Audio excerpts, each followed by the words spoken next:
Hi, in this module we will be discussing the different IDEs used for C programming. Some are here. These are all free and open source IDEs which work for Windows, Linux and Mac operating system. The first one is Visual Studio Code. It is the most popular IDE developed by Microsoft. It has extensions for other languages such as C++, C#, Java, Python, PHP and so on. The next is Eclipse. Originally it was used for Java programming, but now it is used for other programming languages too. Next we have NetBeans. It provides a great source of tools for C and C++ program. There is a CodeLite. It provides a great support for compilers and also allows user to know more about the errors.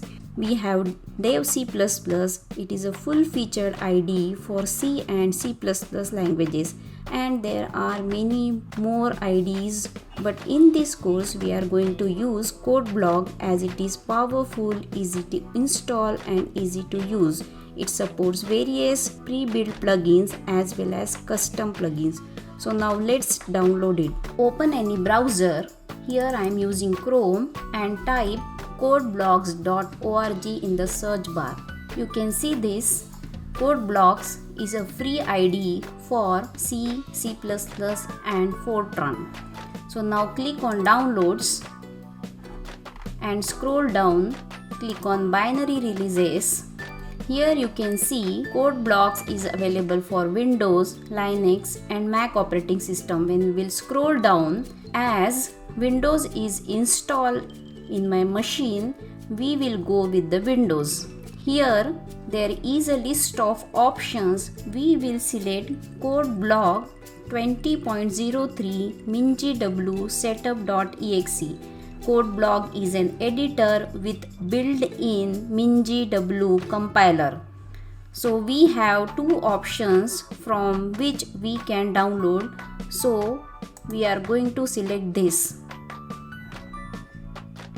You can notice your download will start shortly. So here the download has started.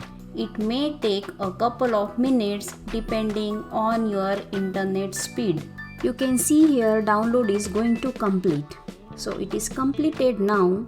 Click on this. Now we are going to run the setup. So follow the steps. I will click on next. Then I agree. Then here we will keep the default options. Proceed with next. Here you can see the destination folder where the Codeblocks is going to install. So click on install. You can see here the Codeblocks is been installing. It is extracting the necessary files. For now I will click on no and click on next button. Now click on finish. You can see this icon on the desktop. So Codeblocks has successfully installed on your machine. In the next video we will learn to write a simple C program. So see you in the next video.